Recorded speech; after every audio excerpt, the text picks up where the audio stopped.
Pois é, então, depois não é criticar, vamos comentar amigavelmente o que ele falou, ele vai comentar o que eu falei, e aí talvez uma réplica se a gente achar necessário, certo? E aí acabamos, réplica de 5 minutos, eu vou controlar mesmo, certo?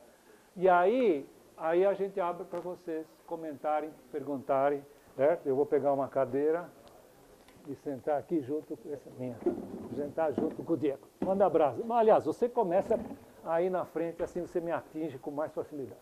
Começar jogando não. Se quiser jogar água, ainda tem um pouco aqui.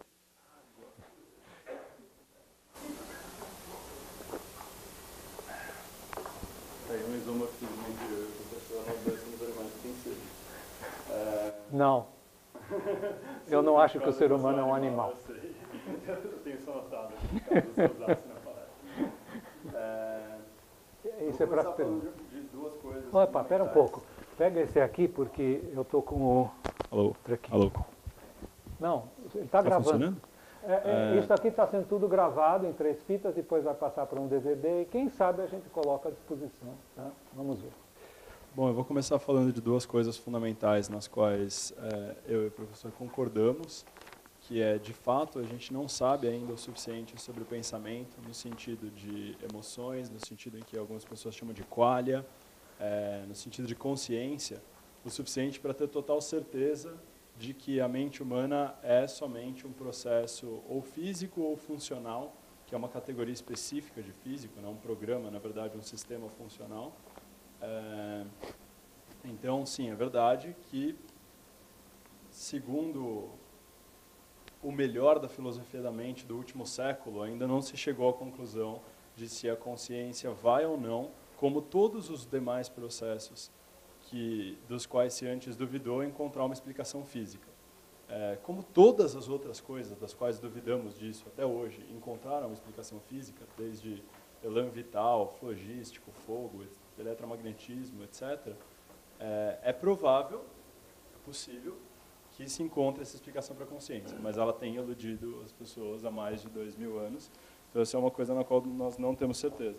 E por isso, segue como consequência disso que não tem como, mesmo que você saiba que um computador está executando todas as funções físicas que uma mente poderia executar,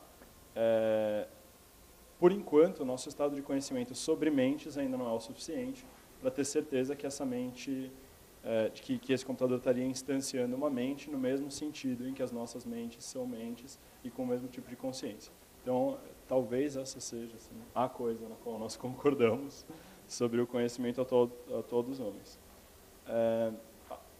Antes de criticar, eu quero falar 2 conceitos que eu acho que são ferramentas conceituais fundamentais para entender os pontos de vista do professor Setzer e por que ele pensa assim. E eu vou tentar dar 2 ferramentas cognitivas para vocês pensarem em geral e que se aplicam muito bem a discussões que ele estava tendo.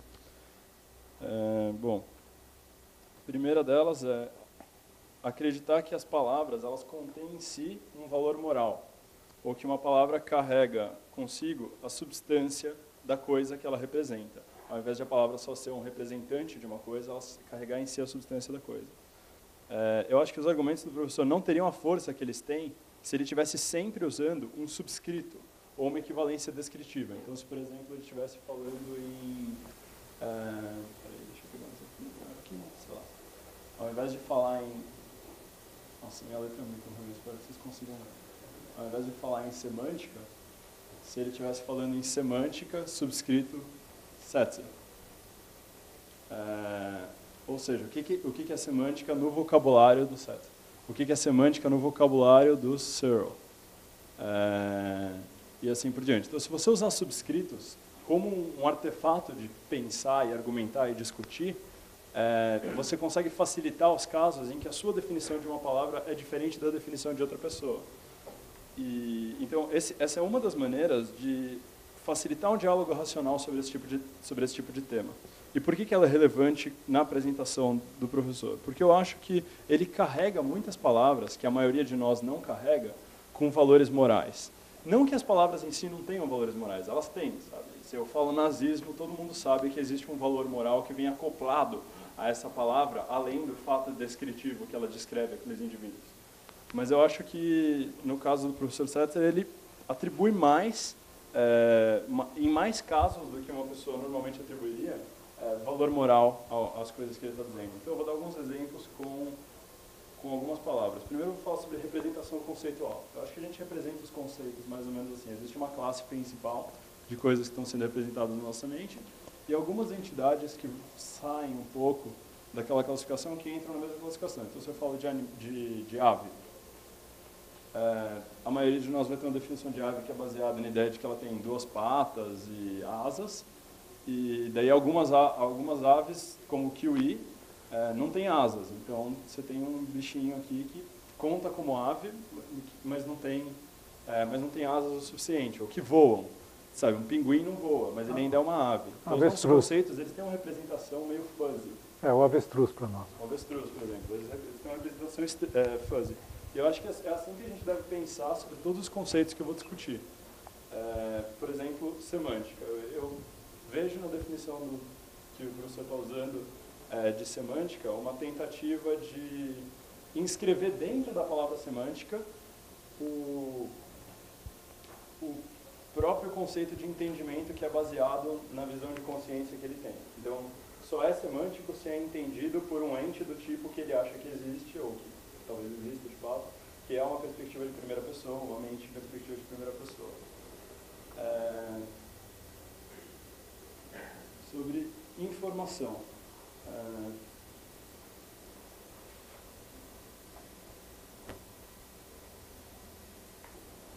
A definição dele de informação também pressupõe que se seja entendido pelo tipo de mente que ele considera como o único tipo de mente existente, que é o tipo de mente humana, em oposição a uma definição de informação que poderia ser descrevível por equações. Então, se eu colocasse uma informação subscrita set e uma informação subscrita equações, não necessariamente a gente estaria discordando sobre cada um deles.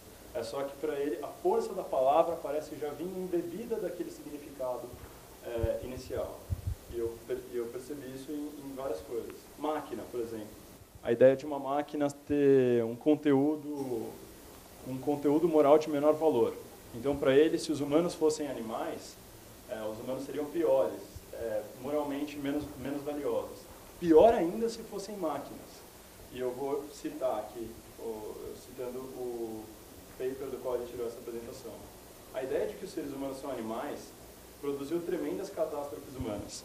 Essa foi claramente a visão de Hitler do mundo, porque ele tratou pessoas como animais, transportando-as em trens de gado, enjaulando-as, matando-as com gás, submetendo-as ao extremo sofrimento, fazendo experiências de laboratório com elas.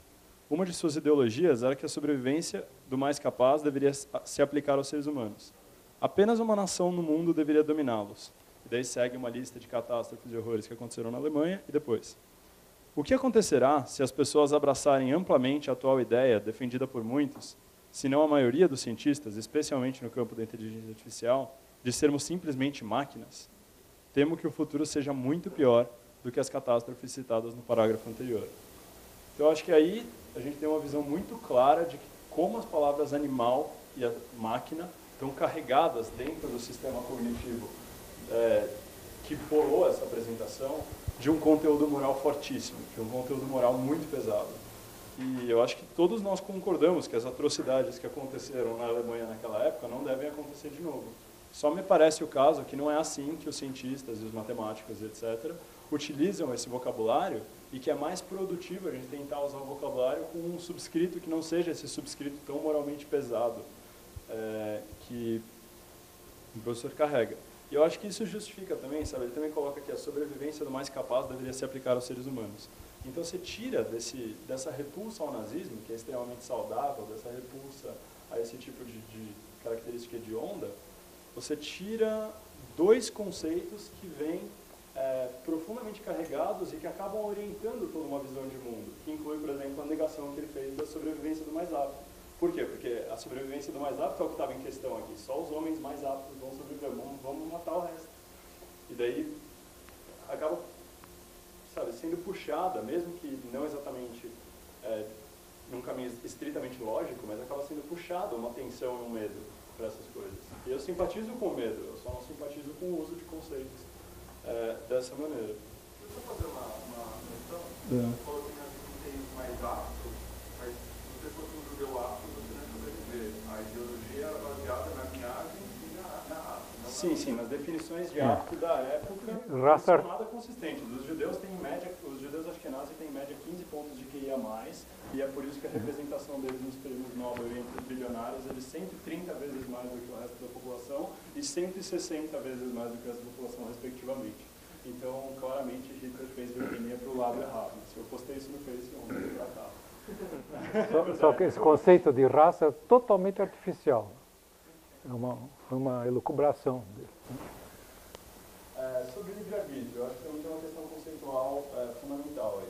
Qual que é a representação cognitiva que as pessoas fazem quando discutem o livre-arbítrio? Aqui estou eu, aqui está a física, eu estou tentando determinar o futuro, e a física está tentando determinar o futuro.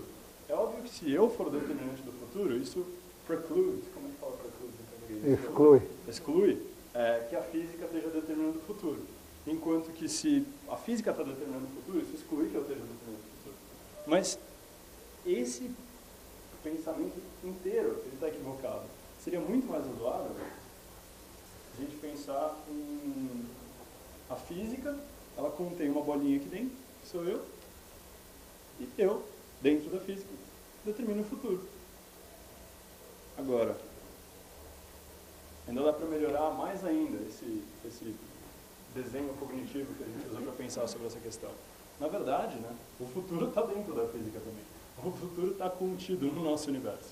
Então, você tem a física como um todo e você determina o futuro dentro desse sistema. Então, eu não acho que existe nenhuma incompatibilidade entre física e determinismo físico e livre-arbítrio em todos os sentidos que queiramos preservar desse termo.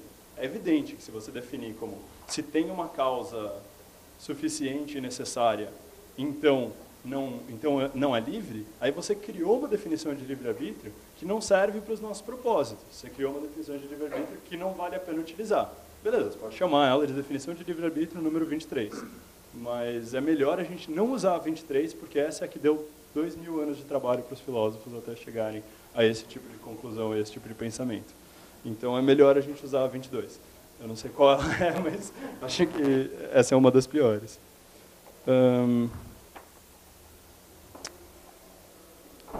Coisa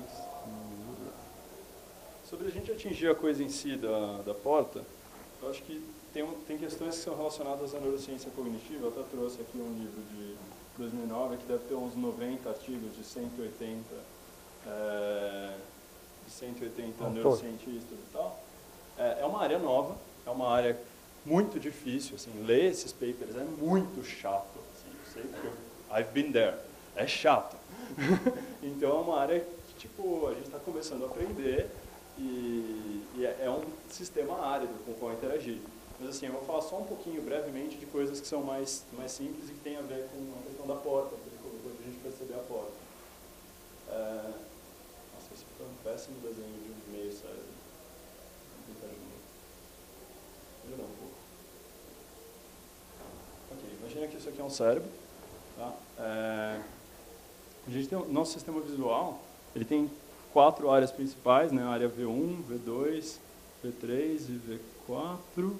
E depois ele vem para uma área aqui que chama VT, que é uma área que mistura coisas visuais com motoras. Na primeira área, ela tem experiências mais imediatas de cor e luz. A segunda área tem experiências um pouco mais complexas, tipo, você tem uma linha, qual a direção dessa linha, e esse tipo de coisa. A terceira área já começa a formar elementos maiores, tipo bordas, contornos, texturas, esse tipo de coisa.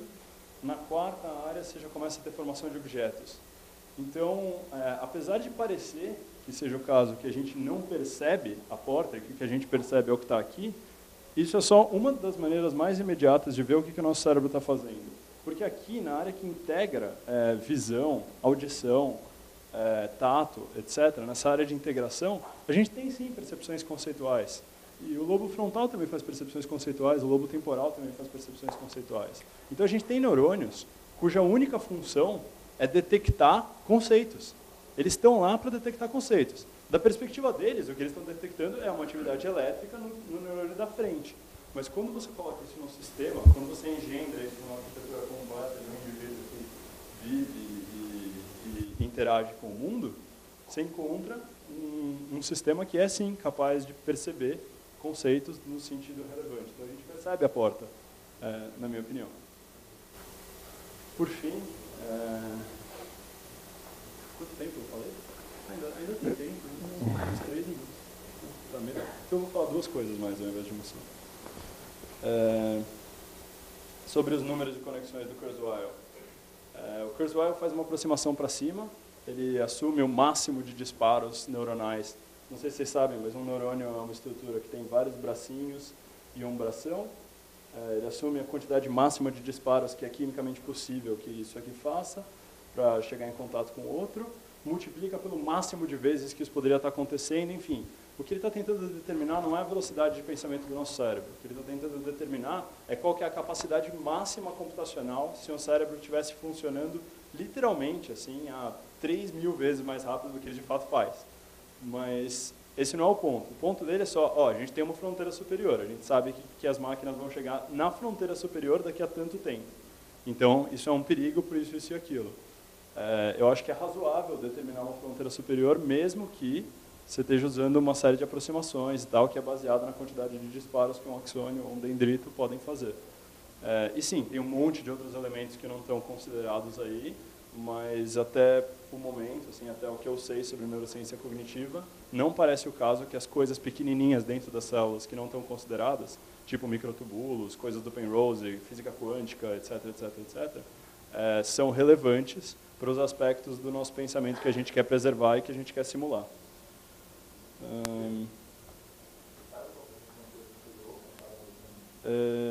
20 vezes 10 elevado a 15 cálculos por segundo, aproximadamente 20 vezes 10 elevado a 23 por vida?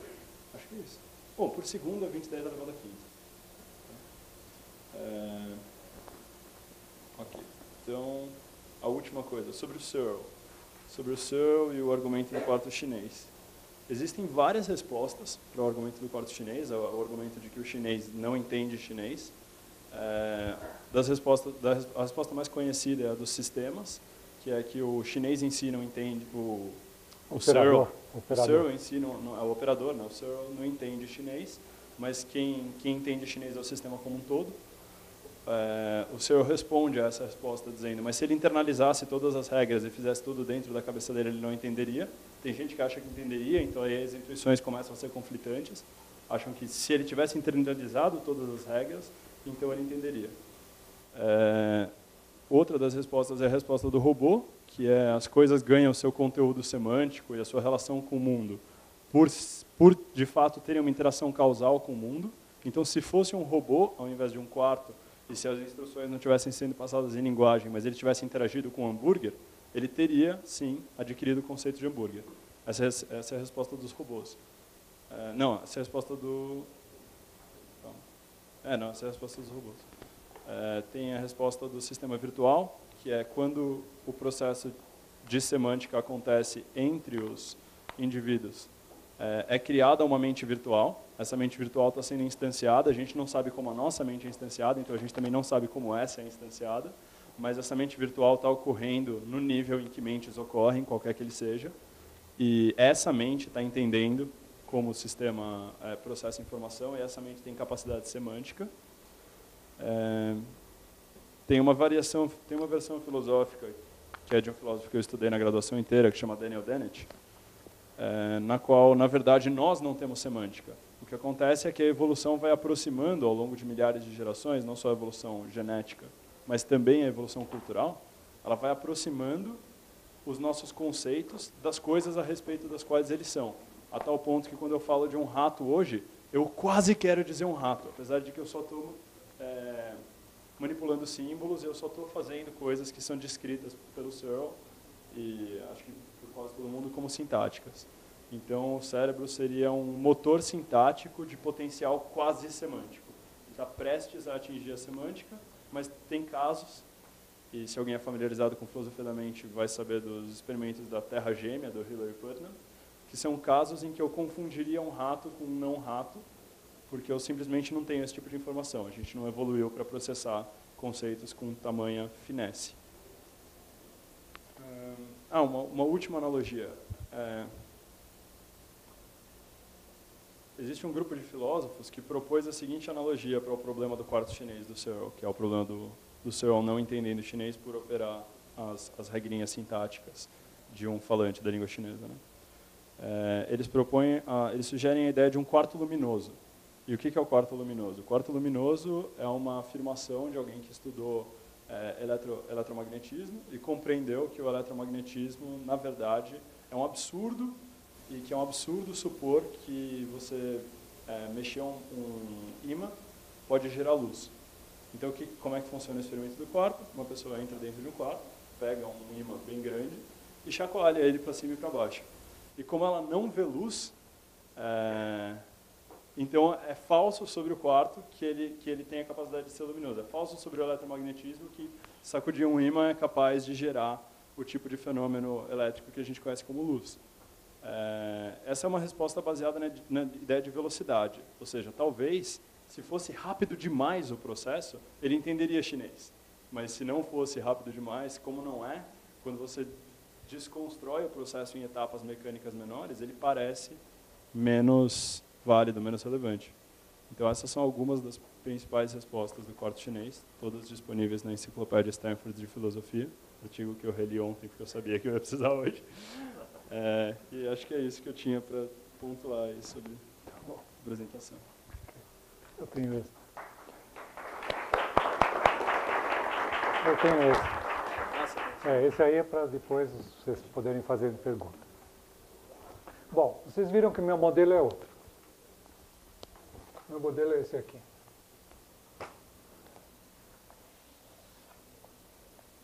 E é muito curioso que aquele artigo do Schellmer, cadê o artigo do Schellmer? Enfim, ele usa a palavra eu num certo ponto lá. Aliás, você falou do Dennett, eu li o livro do Dennett, Freedom Evolves. Não concordei com uma porção de coisas que estão. Em geral, eu concordo com uma porção de coisas e discordo de outras, que foi o caso do livro do Dawkins, de God Delusion. Concordei com uma porção de coisas que ele falou. Bom, o artigo do... Está aqui. O artigo do Schellmer, olha só, de repente ele diz assim... I could have the steak. Ele poderia ter tido o bife, ele fala de um jantar, etc. Ele escolheu outra coisa, mas eu podia ter escolhido. Ele diz, I. Mas, entrando em certas técnicas de autocontrole que me lembram de outros impulsos competitivos, eu vetei uma das seleções pelo outro. Esse aqui é o que ele chama de free want. Quer dizer, ele vetou alguns como se... interessante que aqui ele usa a palavra I. Ele não diz meu cérebro. Aliás, como é que vocês acham que o Schellmer diz que acha que vai chover amanhã? Será que ele fala meu cérebro acha que vai chover amanhã ou ele fala eu acho que vai chover amanhã? E a gente devia ter um respeito, o rapaz não está mais lá, um respeito pela nossa língua natural, nossa linguagem natural, que tem uma sabedoria fantástica. Né? Então vocês veem que aqui, com relação a isso, eu acho simplesmente, as minhas evidências mostram que nós temos uma parte física, vocês estão vendo. Né? No entanto, nosso braço não é uma alavanca. Ele funciona como uma alavanca, mas nós não devíamos dizer que ele é uma alavanca. Sabe por quê? Ninguém iria ser capaz de projetar uma alavanca com essa complexidade. E milhões de fibras, né, de tecidos, células, alguns se contraem, outros se expandem. Agora, suponham que eu diga, eu vou pegar esse giz, meu braço se moveu. Né? Não sei se vocês já perceberam que quando a gente tem um impulso de vontade, eu vou pegar, eu quero pegar, aí a gente faz uma ação e essa ação é inconsciente. se um pianista fosse pensar em cada dedo que ele usa para tocar, né, uma sonata, como houve o concerto de anteontem, ou não, foi ontem, desculpe, foi ontem na Sala São Paulo, da Orquestra da Suíça Italiana, onde a primeira viola é minha cunhada, a Mônica Benda, uma família que vem do século XVII, os Bendas, que originalmente era Ben David, ficou Benda. Mas tudo bem. Houve um pianista chinês fantástico, aliás, desculpe, coreano fantástico, não me lembro, Shantan, qualquer coisa assim, Shantan Dong, qualquer coisa assim, fantástico. Imagine aquele pianista pensando em cada dedo que ele iria usar, não é? Ele tocou o concerto número 2 de Chopin, eu gosto muito mais do número 1, mas não tem importância. Imagine se ele fosse pensar em cada dedo, em cada braço. Agora eu vou mover meu braço para a direita, agora eu vou mover para a esquerda, agora eu vou usar uma tecla preta. Né? O que é que aconteceria? Paralisia. Se a gente conscientiza totalmente um movimento, a gente paralisa o movimento. Isso é muito interessante. Quer dizer que as nossas ações ligadas com a vontade são profundamente inconscientes. A gente não sabe de onde aquilo vem. Os sentimentos são mais ou menos nebulosos e o pensamento é a única coisa clara que a gente pode ter. Né? Bom, então vocês veem que o meu modelo é outro e é baseado em evidências, certo? Não é baseado em religião, em fé. Aliás, eu acho que não estamos mais na época de crenças, de ter crenças. Nós estamos na época de compreender. Tá? Só que eu estou querendo expandir o universo, o espaço de compreensão. E o Searle fala de compreensão, você citou. Só que ele não diz o que é compreensão. Eu vou dar uma caracterização para vocês do que é compreender. Não é? Vamos supor que aqui nós temos o universo dos conceitos, que não são físicos. É? Quando a gente observa um objeto corretamente, então vamos colocar aqui percepção correta, porque a percepção pode ser falha. Aliás, deixa eu citar uma coisa muito interessante do Goethe. Ele disse assim: os sentidos não nos enganam, o que nos engana é o julgamento. Não existe ilusão de óptica, não é um erro de percepção. A gente julga, a percepção é correta, mas a gente julga, né, uma outra coisa do que aquilo que está representado. Quer dizer, o julgamento, no julgamento que a gente vê. Então a gente tem uma percepção correta, certo? E a partir da percepção correta, a gente atinge por meio do pensar, atinge corretamente o conceito correto. Um certo conceito correto. Isso que é compreender. Isso que é, para mim, isso que é compreender. Tá bom. Agora eu gostaria de falar sobre transhumanismo. Veja bem, eu simpatizo totalmente com a preocupação que você tem. Totalmente. Certo? A inteligência artificial está se desenvolvendo, a gente está simulando cada vez mais o ser humano. Certo? Estamos delegando às máquinas cada vez mais. Certo? O Rui Barbosa disse que a atividade que mais eleva o ser humano é ensinar. O que é que está se fazendo? Estou deixando as máquinas ensinarem. Imagina, nós estamos subtraindo do ser humano aquilo que mais eleva o ser humano, segundo o Rui Barbosa. Certo? Bom, então, elas estão cada vez mais penetrando na nossa vida, as máquinas substituindo as nossas ações, certo? Por exemplo, agora a gente não procura mais num dicionário, vai lá numa enciclopédia para ver que é aquilo que a gente quer, a gente usa o Google, etc., que é tudo viciado, certo? Todas as buscas são viciadas. Eu estou lendo um livro que foi traduzido há pouco, do Cleland, que, como é que é o nome dele? Busque e Destrua, só sobre o Google, busque e destrua, uma coisa impressionante que ele conta lá, mas tudo bem. Então, nós estamos sendo cada vez, nossas atividades estão sendo cada vez mais substituídas, estão sendo influenciadas. Quantas pessoas não acordam de manhã e antes de irem fazer pipi no banheiro, vão ver se chegou uma mensagem do Facebook ou um e-mail? Quanto? Um monte, assim, uma coisa assim, tá coisa, tá. Quer dizer, as pessoas estão perdendo o seu próprio controle. Deixa eu aproveitar e fazer um anúncio. No evento do